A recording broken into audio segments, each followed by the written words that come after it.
5. Part 1. Jane, you're a primary school teacher and a writer. What kind of books do you write? Well, I write books for children who are learning English as a foreign language. How long have you been a writer? Let me see. Since 1990. So for about 22 years. Tell us about the trip that changed your life. Where were you going? Well, it was in the summer of 2008, and my family, my husband and I and our 3 children, decided to have a holiday of a lifetime and to go to Africa. We went to Uganda and Rwanda to see the mountain gorillas. It was something we'd always wanted to do. Anyway, about halfway through the trip, we were in Uganda and we were travelling in a lorry when the lorry broke down. So the driver had to find a mechanic to come and help fix it. And then what happened? Well, as soon as we stopped, lots of children appeared and surrounded us. I could see some long buildings quite near, so I asked the children what they were, and they said in English, "That's our school." And I was very curious to see what a Ugandan school was like, so I asked them to show it to me. What was it like? I was shocked when I first saw it. The walls were falling down, the blackboards were broken, and there weren't many desks. But the children were so friendly, and I asked them if they would like to learn a song in English. They said yes, and I started teaching them some songs, like Head, Shoulders, Knees and Toes, a song I've used all over the world to teach children parts of the body. Almost immediately, the classroom filled up with children of all ages, and they all wanted to learn. I was just amazed by how quickly they learned the song. Did you meet the teachers? Yes, we did, and the headmaster too. He explained that the school was called St. Joseph's, and it was a community school for orphans, very poor children and refugees. I asked him what the school needed.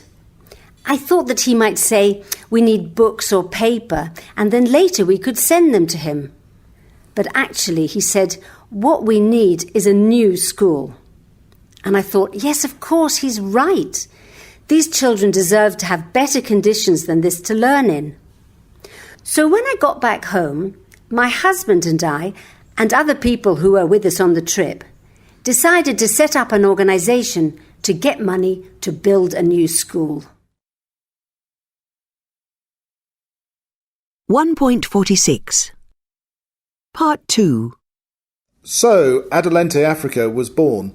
Why did you decide to call it that? Well, we wanted a name that gave the idea of Africa moving forward. And my husband is Spanish, and he suggested Adelante Africa because in Spanish, adelante means go forward. And Adelante Africa sort of sounded better than go forward Africa. How long did it take to raise the money for the new school?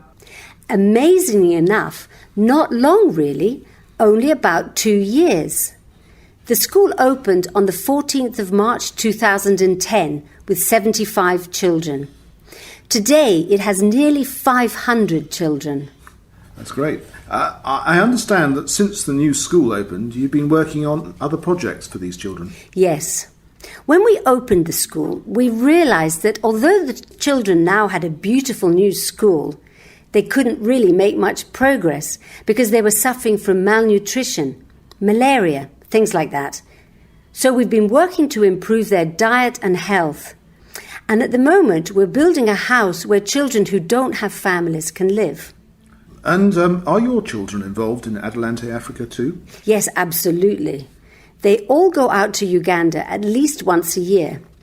My daughter Tessie runs the Facebook page, and my other daughter Anna runs a project to help children to go to secondary school. And Georgie, my son, organises a football tournament there every year. And how do you think you have most changed the children's lives?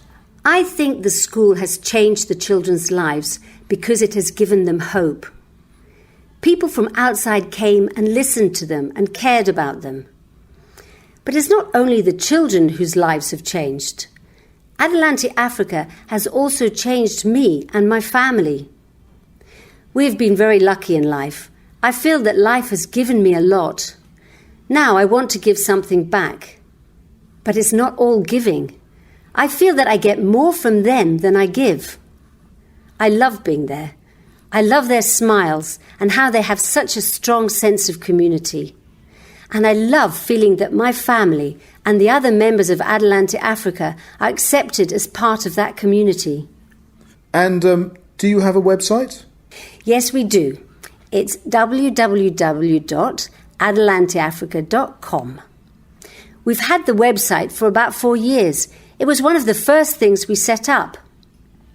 If you'd like to find out more about Adelante Africa, please go there and have a look. There are lots of photos and even a video my son took of me teaching the children to sing on that very first day. Maybe it will change your life too. Who knows? 1.47. They've known each other for 10 years. Julia has had that bag since she was at university. How long have you worked here? Since 1996.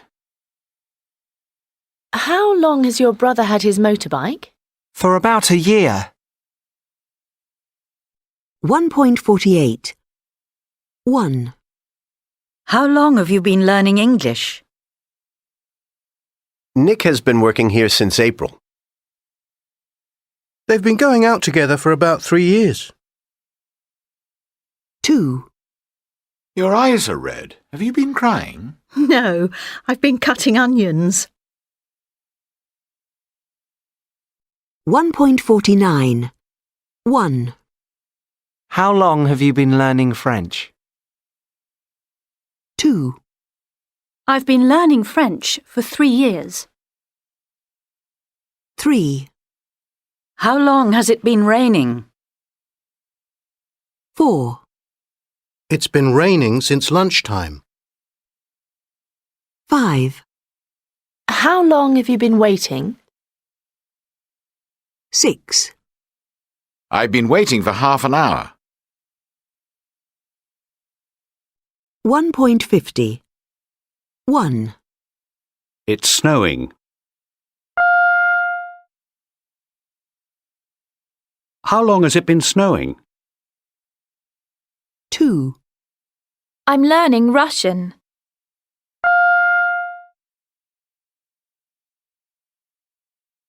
How long have you been learning Russian? 3. Susan has been working in Italy.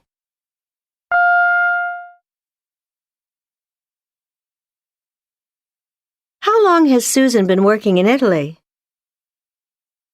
4. John is looking for a job.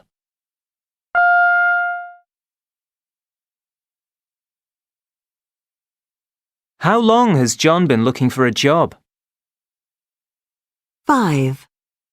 They're living with Mary's parents.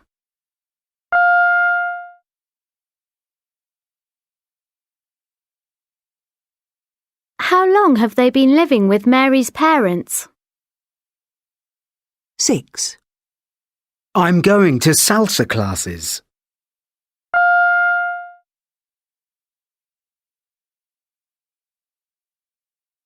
How long have you been going to salsa classes? 7. It's raining.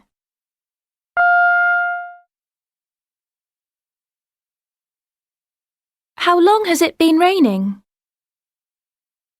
8. Justin is going out with Brittany.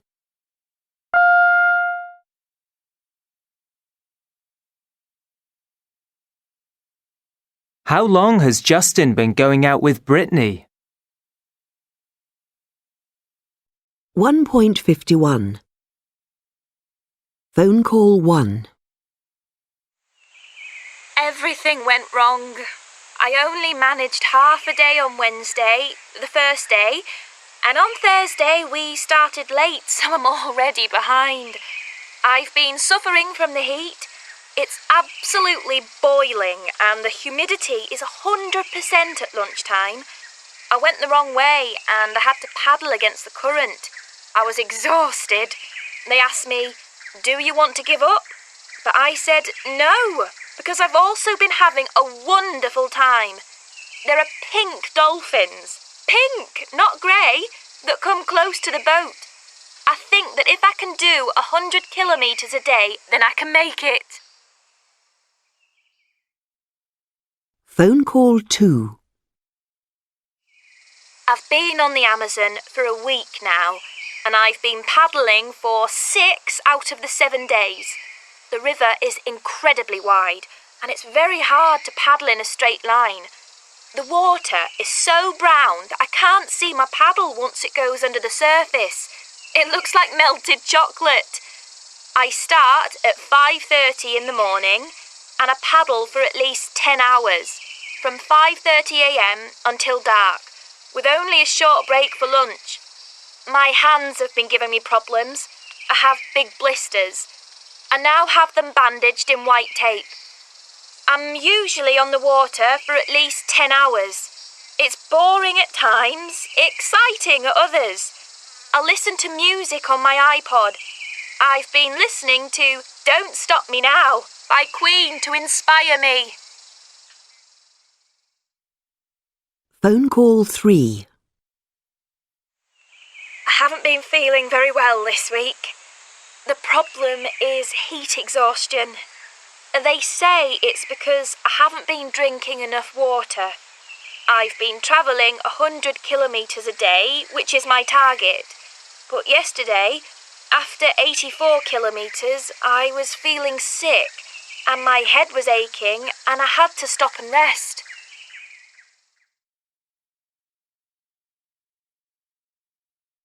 (1.52) Phone call 4. I haven't had any music for the last 3 days because my iPod broke, so paddling has been getting more boring. To pass the time, I count or I name countries in my head, and sometimes I just look up at the sky. Sometimes the sky is pink with clouds that look like cotton wool. Other times it's dark, like the smoke from a fire, and sometimes it's bright blue. The day that I reached the halfway point in my trip, the sky was bright blue. I'm superstitious, so I didn't celebrate. There's still a very long way to go. Phone call 5. This week, the mosquitoes have been driving me mad. They obviously think I'm easy food. They especially like my feet. I wake up in the night when they bite me and I can't stop scratching my feet. But I'm feeling happier now than I've been feeling for weeks. I've seen a lot of amazing wildlife this week. One day, I found myself in the middle of a group of dolphins. There were about 6 pairs jumping out of the water. I've also seen enormous butterflies, iguanas, and vultures which fly above me in big groups. Yesterday, a fish jumped into my kayak. Maybe it means I'm going to be lucky. I am starting to feel a bit sad that this adventure is coming to an end.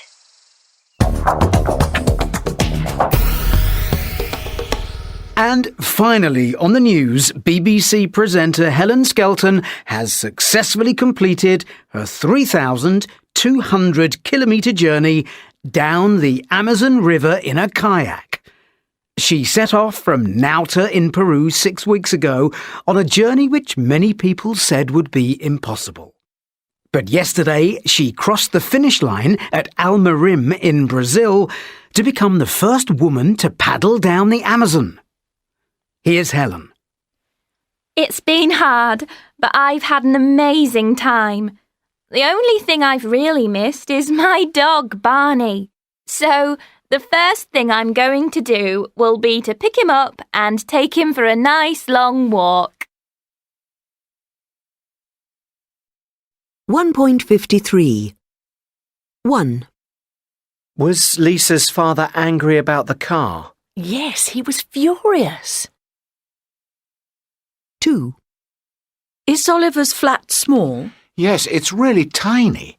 Just a bedroom and a sitting room. 3. Are you afraid of flying? Yes, I'm terrified. I never fly anywhere. 4. Was the food nice? Yes, it was delicious. 5.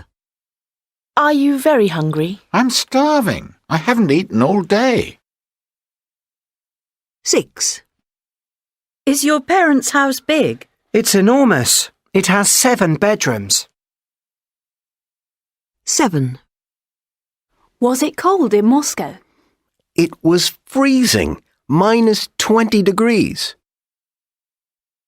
8. Was Jack's kitchen dirty? It was filthy. It took us 3 hours to clean it.